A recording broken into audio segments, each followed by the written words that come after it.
Hello everyone, welcome to my channel. आज की video में हम बात करेंगे लॉ ऑफ अट्रैक्शन के बारे में। बट आज हम लॉ ऑफ अट्रैक्शन के बारे में बात करेंगे श्रीमद् भगवद गीता के अनुसार। आज मैं आपको आकर्षण के नियम के बारे में बताऊंगी श्रीमद् भगवद गीता के अनुसार कि श्रीमद् भगवद गीता में आकर्षण के नियम के बारे में क्या कहा गया है। देखो, जो द सीक्रेट मूवी है, जो द सीक्रेट बुक है, उसमें बताया गया है कि हम अपनी इच्छा पूरी किस तरह से कर सकते हैं। जो चीज़ हम पाना चाहते हैं, जो हमारी मैनिफेस्टेशन है, उसको हम किस तरह से पूरा कर सकते हैं। तो उसमें अपनी इच्छा को पूरा करने के लिए उसमें 3 रूल बताए गए हैं। जो पहला रूल है वो है आस्क, सेकंड बिलीव, थर्ड है रिसीव। मीन्स अगर आपकी कोई इच्छा है तो आप यूनिवर्स को बताओ, अपनी इच्छाओं को मांगो, बोलो और बिलीव, उस जो आपने यूनिवर्स से अपनी इच्छा मांगी है, बोली है, उस पर बिलीव करो, उस पर विश्वास करो।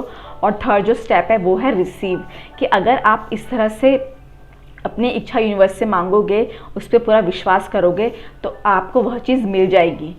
तो भगवद गीता में भी ऐसा ही कुछ बताया गया है, लेकिन जो भगवद गीता है उसमें कर्म को प्रधान बताया गया है। मतलब जो हमारे एक्शंस है वो बहुत ज़्यादा इम्पॉर्टेंट रोल प्ले करते हैं किसी भी इच्छा को पूरी करने के लिए।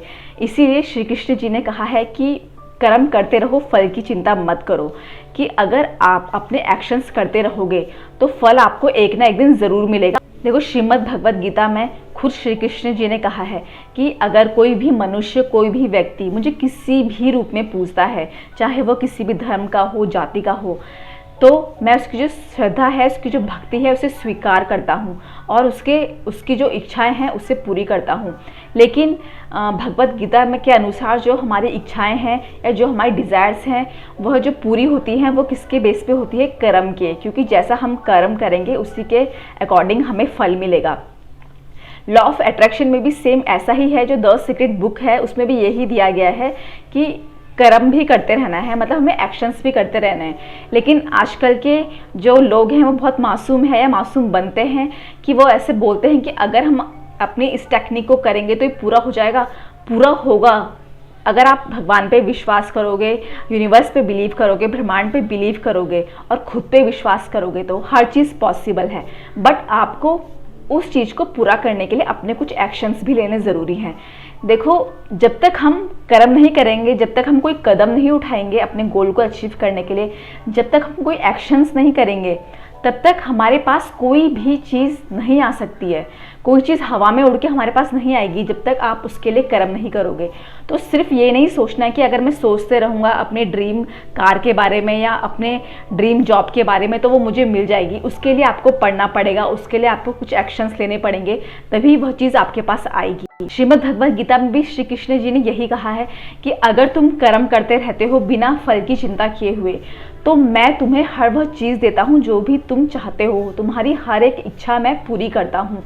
तो अगर हम भगवान का भजन करते हुए अपनी इच्छा को भगवान के आगे रखते हैं, अगर हम बिना फल की इच्छा किए हुए कि कब इसका फल हमें मिलेगा, हम भगवान की पूजा अगर कर रहे हैं, भगवान को मानते हैं, किसी भी भगवान को अगर आप मानते हो, उनकी पूजा कर रहे हो, तो अगर आपके दिमाग में, आपके मन में उसको लेके अगर कोई फल है कि मुझे उसका रिजल्ट कब मिलेगा, रिजल्ट कब मिलेगा, तो हमें उसको रिजल्ट पे ध्यान नहीं देना है। हमें सिर्फ अपने कर्म करते रहना है। जब भगवान की इच्छा होगी, जब मर्जी होगी, तो हमें रिजल्ट उसका एक ना एक दिन ज़रूर मिलेगा। बस हमारे जो कर्म है वो श्रेष्ठ होने चाहिए, हमारे जो एक्शंस हैं वह अच्छे होने चाहिए, वो पॉजिटिव होने चाहिए। श्रीमद् भगवद गीता को पढ़ने से जो बेनिफिट है, जो सबसे बड़ा बेनिफिट है, वो ये होता है कि अगर हमारी कोई इच्छाएं भी होती है और अगर हम भगवान की भक्ति करते रहते हैं, हम स्पिरिचुअल बुक्स पढ़ते हैं, हम स्पिरिचुअल चीज़ें देखते हैं, तो अगर हमारी इच्छाएं पूरी नहीं भी होती, अगर हमारी इच्छाएं पूरी होने में टाइम भी लगता है, डिले भी होता है, तो हमें क्या होता है? हम काम रहते हैं, हम उसमें शांत रहते हैं। बट अगर हम भक्ति नहीं करते, अगर हम भगवान की पूजा नहीं करते, हम भगवान को नहीं मानते, तो अगर हमारी कोई चीज़, हमारी कोई इच्छा पूरी ना हो तो हमें अंदर से क्रोध आता है। और जब क्रोध आता है तो जो हमारी एनर्जी होती है, जो हमारी वाइब्रेशन होती है, वो लो हो जाती है और जो हमारी इच्छा होती है वो हमसे और दूर चल जाती है।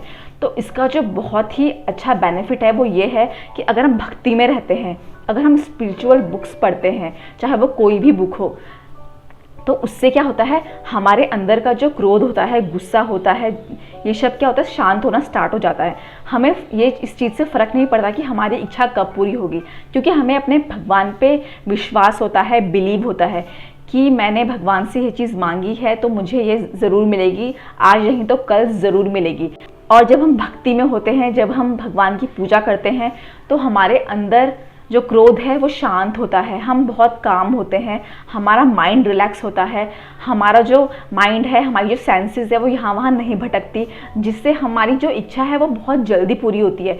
इसीलिए आपने देखा होगा कि जो भी आध्यात्मिक के रास्ते पे होते हैं वो बहुत जल्दी सक्सेस पाते हैं, क्योंकि जो उनका माइंड है वो इतना काम है, इतना रिलैक्स है कि जो भी वो चाहते हैं वो बिना मांगे ही उनको मिल जाता है। तो जब आप भगवान की भक्ति में होते हो, जब आप भजन करते हो, कीर्तन करते हो, तो आप जो चीज़ नहीं भी मांगते वो आपको वह चीज़ खुद ब खुद मिल जाती है।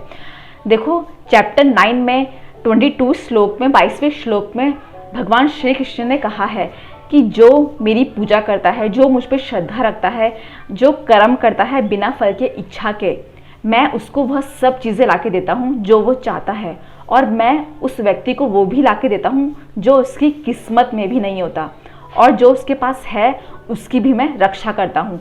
तो यह सब चैप्टर 9 में श्री कृष्ण जी ने खुद श्रीमद् भगवद गीता में कहा है। तो अगर आप भगवान को मानते हो और आप भगवान को मानते हुए अपनी कोई इच्छा भगवान के आगे रखते हो, तो आपकी इच्छा ज़रूर से पूरी होती है, 110% पूरी होती है। अगर वह आज पूरी नहीं होगी तो कल ज़रूर पूरी होगी। इसीलिए आध्यात्मिकता को अपने लाइफ में ज़रूर शामिल करें, भगवान का ज़रूर भजन करें, भगवान को ज़रूर पूजा करें, उनकी अर्चना करें। आप जिस भी धर्म के हो अपने भगवान को मानें, क्योंकि ईश्वर एक है। चाहे आप किसी भी ईश्वर को मानते हो वो एक है, तो इससे कोई फ़र्क नहीं पड़ता कि आप कौन से गॉड को पूजा करते हो। फ़र्क इससे पड़ता है कि आपकी श्रद्धा कैसी है, आप कितने विश्वास के साथ भगवान की पूजा करते हो, भक्ति करते हो। क्योंकि भक्ति में वो शक्ति है कि जो भी चीज़ हम पाना चाहते हैं वह बिना मांगे ही हमें मिल जाता है। इतनी शक्ति है भक्ति में। आपने मीरा की भक्ति के बारे में सुना होगा, आपने एक मूर्ति में जान डालने वाली बूढ़ी माँ के बारे में सुना होगा।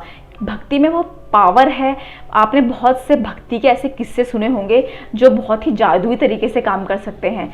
आपने अपने बुजुर्गों से ऐसी कहानी सुनी होगी, पढ़ी होगी, देखी होगी। तो भक्ति बहुत ही पावरफुल तरीका है, बहुत ही जादुई तरीका है, और बहुत ही सही मार्ग है, सही दिशा है किसी भी चीज़ को पाने के लिए। तो इसीलिए जब हम भक्ति में होते हैं तो हमें हर चीज़ अपने आप मिलती है, हर सक्सेस अपने आप मिलती है, बिन मांगे तो जिस तरह से 10 सीक्रेट बुक के 3 रूल हैं, उसी तरह से श्रीमद् भगवद गीता में भी आकर्षण के 3 रूल बताए गए हैं। पहला, मांगो, जो आपकी इच्छा है वो भगवान के आगे रखो, उसको मांगो। और दूसरा है विश्वास करो, विश्वास करो, श्रद्धा रखो भगवान पे कि जो मैंने मांगा है वो मुझे ज़रूर मिलेगा, बिना किसी डाउट के, बिना किसी शंका के। और तीसरा है उसे पाओ, रिसीव करो। देखो जब आप भगवान की भक्ति करते हो तो भक्ति में वो शक्ति है कि आपके जो इम्पॉसिबल है उसको भी पॉसिबल कर देती है। भक्ति में वो शक्ति है कि जो चीज़ इम्पॉसिबल है उसको भी पॉसिबल कर देती है। तो आज की वीडियो में इतना ही। अगर वीडियो अच्छा लगा तो ज़्यादा से ज़्यादा लोगों को शेयर ज़रूर करें। तो मिलते हैं अपने नेक्स्ट वीडियो में, तब तक थैंक यू सो मच।